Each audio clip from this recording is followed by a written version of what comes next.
श्री शिवाय नमस्तुभ्यम। श्री शिव पुराण की छठी संहिता कैलाश संहिता का कल हमने 12वां अध्याय तक पाठ किया था। आज आगे के अध्याय में हम जानेंगे कि संन्यास ग्रहण करने की शास्त्रीय विधि और भी बहुत कुछ।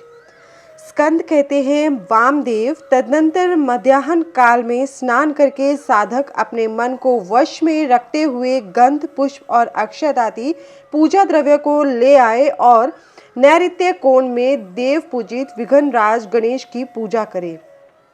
गणानाम त्वा इत्यादि मंत्र से विधि पूर्वक गणेश जी का आवाहन करें। आवाहन के पश्चात उनके स्वरूप का इस प्रकार ध्यान करना चाहिए। उनकी अंग कांति लाल है, शरीर विशाल है, सब प्रकार के आभूषण उनकी शोभा बढ़ा रहे हैं। उन्होंने अपने कर कमलों में क्रमशः पाश, अंकुश, अक्षमाला तथा वर नामक मुद्राएं धारण कर रखी हैं। इस प्रकार आवाहन और ध्यान करने के पश्चात शंभु पुत्र गजानन की पूजा करके खीर, पुआ, नारियल और गुड़ आदि का उत्तम नैवेद्य निवेदन करें। तत्पश्चात तांबूल आदि दे, उन्हें संतुष्ट करके नमस्कार करें और अपने अभिष्ट कार्य की निर्विघ्न पूर्ति के लिए प्रार्थना करें। तदनंतर अपने गृह सूत्र में बताई हुई विधि के अनुसार उपासना अग्नि में आज्य भागान हवन करके अग्नि देवता संबंधी यज्ञ विषयक स्थालीपाक होम करना चाहिए। इसके बाद भूः स्वाहा इस मंत्र से पूर्णाहुति होम करके हवन का कार्य समाप्त करें। तत्पश्चात आलस्य रहित हो अपराह्न काल तक गायत्री मंत्र का जाप करता रहे। तदनंतर स्नान करके सायकाल को संध्या उपासना तथा सायकालिक उपासना संबंधी नित्य होम आदि करके मौन हो गुरु की आज्ञा ले चरु पकाए। फिर अग्नि में समिधा, चरु और घी की रुद्र सूक्त से और सद्योजातादि 5 मंत्रों से पृथक पृथक आहुति दे। अग्नि में उमा सहित महेश्वर की भावना करे और गौरी देवी का चिंतन करते हुए गौरीर्मिमाय इस मंत्र से 108 बार होम करके अग्ने स्विष्ट कृते स्वाहा इस मंत्र से 1 बार आहुति दें। इस प्रकार मंत्र से हवन करने के पश्चात विद्वान पुरुष अग्नि से उत्तर में एक आसन पर बैठे, जिसमें नीचे कुशा, उसके ऊपर मृग चर्म और उसके ऊपर वस्त्र बिछा हुआ हो। ऐसे सुखद आसन पर बैठकर मौन भाव से सुस्थिर चित्त हो जागरण पूर्वक ब्रह्म मुहूर्त आने तक गायत्री का जप करता रहे। इसके बाद स्नान करे। जो जल से स्नान करने में असमर्थ हो वह भस्म से विधि पूर्वक स्नान करे। फिर उस अग्नि पर ही चरु पकाकर उसे घी से तर करे। उसे उतारकर अग्नि से उत्तर दिशा में कुश पर रखे। पुनः घी से चरु को मिश्रित करे। इसके बाद व्याहति मंत्र, रुद्र सूक्त और सद्योजातादि 5 मंत्रों का जप करे और इनके द्वारा एक एक आहुति भी दे। चित्त को भगवान शिव के चरणारविंद में लगाकर प्रजापति, इंद्र, विश्वदेव और ब्रह्मा के लिए भी एक एक आहुति दें। इन सब के नाम के आदि में ओम और अंत में नमः स्वाहा जोड़कर चतुर्थ्यंत उच्चारण करें, यथा ओम प्रजापत्ये नमः स्वाहा इत्यादि। तत्पश्चात पुण्याहवाचन कराकर अग्नि स्वाहा इस मंत्र से अग्नि के मुख में आहुति देने तक का कार्य संपन्न करें। फिर प्राणाय स्वाहा इत्यादि 5 मंत्रों द्वारा घृत सहित चरु की आहुति दे। इसके बाद अग्नि स्विष्ट कृते स्वाहा बोलकर 1 आहुति और दे। तदनंतर फिर रुद्र सूक्त तथा ईशानादि 5 मंत्रों का जप करे। महेश आदि चतुर्व्यूह मंत्रों का भी पाठ करें। इस प्रकार तंत्र होम करके अपनी गृह शाखा में बताई हुई पद्धति के अनुसार उन देवताओं के उद्देश्य से बुद्धिमान पुरुष सांग होम करें। इस तरह जो अग्निमुख आदि कर्म तंत्र को प्रवर्तित किया गया है उसका निर्वाह करके विरजा होम करें। 26 तत्व रूप इस शरीर में छिपे हुए तत्व समुदाय की शुद्धि के लिए विरजा होम करना चाहिए। उस समय यह कहे कि मेरे शरीर में जो ये तत्व हैं इन सब की शुद्धि हो। उस प्रसंग में आत्म तत्व की शुद्धि के लिए आरुण केतुक मंत्रों का पाठ करते हुए पृथ्वी आदि तत्व से लेकर पुरुष तत्व पर्यंत क्रमशः सभी तत्वों की शुद्धि के निमित्त घृत युक्त चरु का होम करे तथा शिव के चरणारविंदों का चिंतन करते हुए मौन रहे। पृथ्वी, जल, तेज, वायु और आकाश ये पृथ्वी आदि पंचक कहलाते हैं। शब्द, स्पर्श, रूप, रस और गंध ये शब्द आदि पंचक हैं। पाक, पाणी, पाद, वायु, उपस्थ ये वागादि पंचक हैं। श्रोत्र, नेत्र, नासिका, रसना और त्वक ये श्रोत्रादि पंचक हैं। शीर, पार्श्व, पृष्ठ और उदर ये 4 हैं। इन्हीं में जंघा को भी जोड़ लें। फिर त्वक आदि 7 धातुएं हैं। प्राण, अपान आदि 5 वायुओं को प्राणादि पंचक कहा गया है। अन्नमय आदि 5 कोशों को कोश पंचक कहते हैं। उनके नाम इस प्रकार हैं: अन्नमय, प्राणमय, मनोमय, विज्ञानमय और आनंदमय। इनके सिवा मन, चित्त, बुद्धि, अहंकार, ख्याति, संकल्प, गुण, प्रकृति और पुरुष हैं। भोक्तापन को प्राप्त हुए पुरुष के लिए भोग काल में जो 4 अंतरंग साधन हैं उन्हें तत्व पंचक कहा गया है। उनके नाम ये हैं: नियति, काल, राग, विद्या और कला। ये 5 माया से उत्पन्न है। मायाम तु प्रकृतिम विद्यात। इस श्रुति में प्रकृति ही माया कही गई है। उसी से ये तत्व उत्पन्न हुए हैं, इसमें संशय नहीं है। काल का स्वभाव ही नियति है, ऐसा श्रुति का कथन है। यह नियति आदि जो 5 तत्व हैं इन्हीं को पंच कंचुक कहते हैं। इन 5 तत्वों को न जानने वाला विद्वान भी मूढ़ ही कहा गया है। नियति प्रकृति से नीचे है और यह पुरुष प्रकृति से ऊपर। जैसे कोए की एक ही आंख उसके दोनों गोलकों में घूमती रहती है, उसी प्रकार पुरुष प्रकृति और नियति दोनों के पास रहता है। यह विद्या तत्व कहा गया है। शुद्ध विद्या, महेश्वर, सदाशिव, शक्ति और शिव, इन 5 को शिव तत्व कहते हैं। ब्रह्मण, प्रज्ञानम ब्रह्म, इस श्रुति के वाक्य से यह शिव तत्व ही प्रतिपादित हुआ है। मुनीश्वर, पृथ्वी से लेकर शिव पर्यंत जो तत्व समूह है उसमें से प्रत्येक को क्रमशः अपने अपने कारण में लीन करते हुए उसकी शुद्धि करो।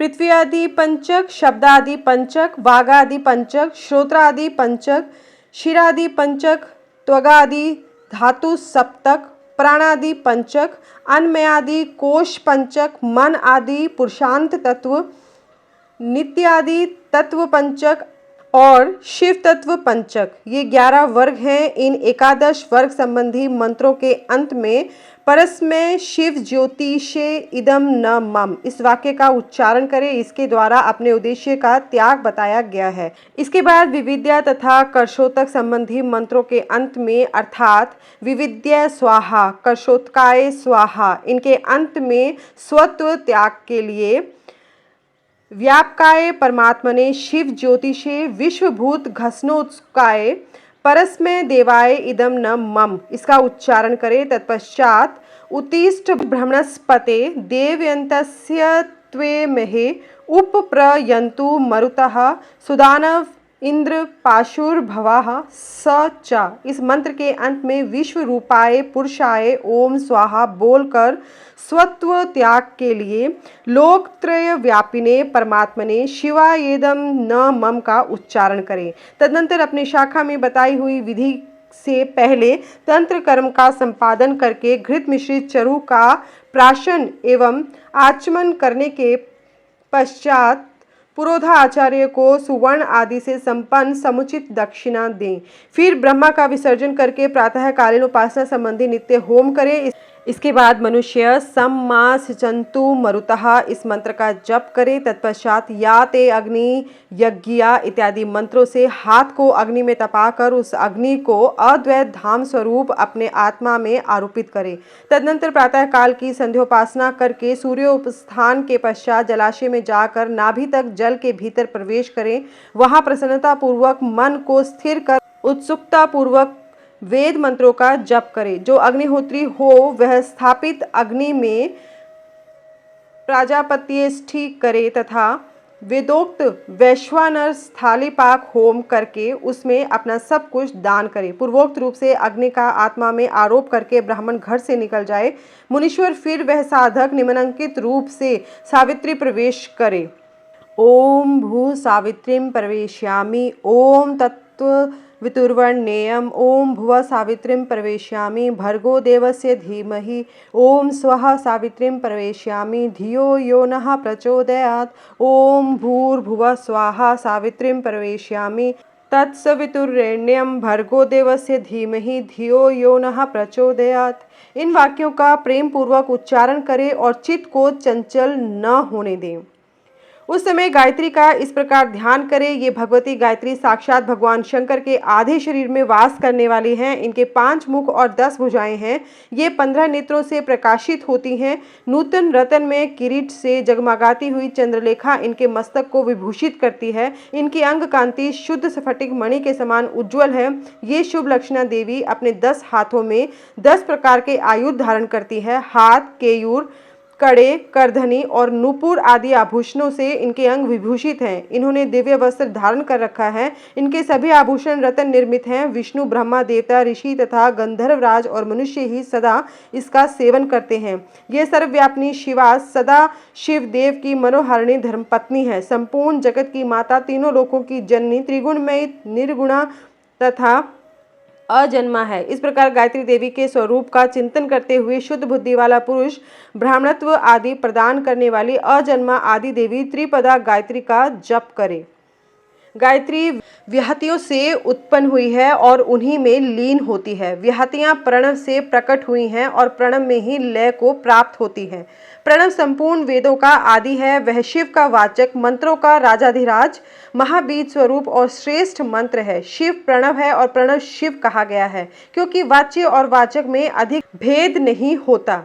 इसी महामंत्र को काशी में शरीर त्याग करने वाले जीवों के मरण काल में उन्हें सुनाकर भगवान शिव परम मोक्ष प्रदान करते हैं। इसलिए श्रेष्ठ यति अपने हृदय कमल के मध्य में विराजमान एकाक्षर प्रणव रूप परम कारण शिव देव की उपासना करते हैं। दूसरे मुमुक्षु, धीर एवं विरक्त लौकिक पुरुष भी मन से विषयों का परित्याग करके प्रणव रूप परम शिव की उपासना करते हैं। इस प्रकार गायत्री का शिववाचक प्रणव में लय करके अहम वृक्षस्य रेरिवा इन अनुवाक का जप करें। तत्पश्चात यश छंद सामृषभ इस अनुवाक को आरंभ से लेकर श्रुतम में गोपाय तक पढ़ करके दारेशनायाश्च वितैष्णायाश्च लोकैष्णायाश्च व्युत्थितो अहम अर्थात मैं स्त्री की कामना, धन की कामना और लोकों में ख्याति की कामना से ऊपर उठ गया हूँ। मुने इस वाक्य का मंद, मध्यम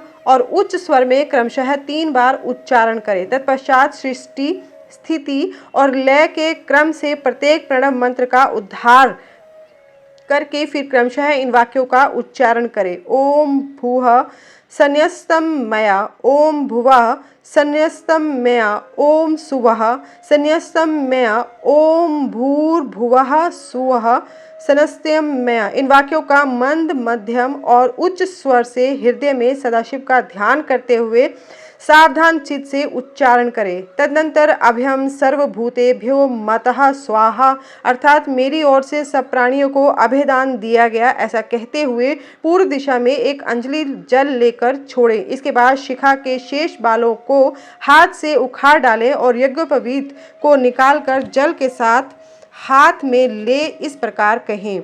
ओम भूः समुद्रम गच्छ स्वाहा यो कहकर उसका जल में ही होम कर दें। फिर ओम भुवः संन्यस्तम मया, ओम भुवः संन्यस्तम मया, ओम सुवः संन्यस्तम मया इस प्रकार 3 बार कहकर 3 बार जल को अभिमंत्रित करके उसका आचमन करें। फिर जलाशय के किनारे आकर वस्त्र और कटी सूत्र को भूमि पर त्याग दे तथा उत्तर या पूर्व की ओर मुंह करके 7 पद से कुछ अधिक चले। कुछ दूर जाने पर आचार्य उससे कहे, ठहरो ठहरो भगवान, लोक व्यवहार के लिए कोपिन और दंड स्वीकार करो। योग कह आचार्य अपने हाथ से ही उसे कटी सूत्र और कोपिन देकर गेरुआ वस्त्र भी अर्पित करे। तत्पश्चात सन्यासी जब उससे अपने शरीर को ढक कर 2 बार आचमन कर ले तब आचार्य शिष्य से कहे, इंद्रस्य वज्रो असि यह मंत्र बोलकर दंड ग्रहण करो। तब वह इस मंत्र को पढ़े। सखा माँ गोपा योझा इत्यादि इस मंत्र का उच्चारण करते हुए दंड की प्रार्थना करके उसे हाथ में ले। तदनंतर भगवान शिव के चरणारविंद का चिंतन करते हुए गुरु के निकट जा वह 3 बार पृथ्वी में लौटकर दंडवत प्रणाम करे। उस समय वह अपने मन को पूर्णतः संयम में रखे। फिर धीरे से उठकर प्रेम पूर्वक अपने गुरु की ओर देखते हुए हाथ जोड़ उनके चरणों के समीप खड़ा हो जाए। संन्यास दीक्षा विषय कर्म आरंभ होने के पहले ही शुद्ध गोबर लेकर आंवले बराबर उसके गोले बना ले और सूर्य की किरणों से ही उसे सुखाए। फिर होम आरंभ होने पर उन गोलों को होमाग्नि के बीच में डाल दे। होम समाप्त होने पर उन सबको संग्रह करके सुरक्षित रखे। तदनंतर दंड धारण के पश्चात गुरु विरजाग्नि जनित उस श्वेत भस्म को लेकर उसी को शिष्य के अंगों में लगाए तथा उसे लगाने की आज्ञा दे। उसका क्रम इस प्रकार है: ओम अग्निरिति भस्म, वायुरिति भस्म, जलमिति भस्म, स्थलमिति भस्म, व्योमेति भस्म, सर्वम ह वा इदम भस्म मन एतानि चक्षुषी। इस मंत्र से भस्म को अभिमंत्रित करे। तदनंतर ईशानादि 5 मंत्रों द्वारा उस भस्म का शिष्य के अंगों से स्पर्श कराकर उसे मस्तक से लेकर पैरों तक सर्वांग में लगाने के लिए दे दें।